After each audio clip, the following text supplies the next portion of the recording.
Hello there, guys. Welcome back to a short online tutorial. Today we're based in Adobe Photoshop. It's your good friend Jack from Blue Sky Graphics back again to show you some really cool stuff. What I want to do today, guys, is show you how to create the gradient halftone effect to typography. A really cool effect that you can apply to many forms of graphic design, and it really improves and really gives like an interesting feel and aesthetic to your typography within your designs. Now, as you can see, I've created some typography already here, like so.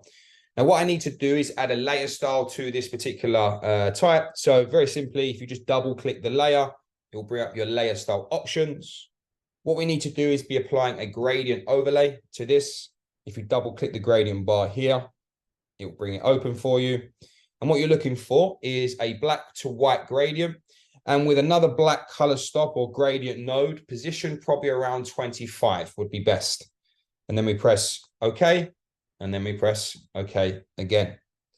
And what we need to do is convert this typography now into a smart object. So very simply, right click on that layer and you have the convert to smart object option here, like so. Now with that layer still highlighted, I'm now going to go to filter, pixelate, and color halftone.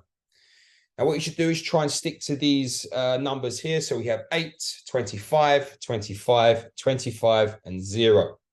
Now, if we press OK, as you can see, we have now created that gradient halftone effect to that typography, and a really cool effect that you can use across many forms of graphic design.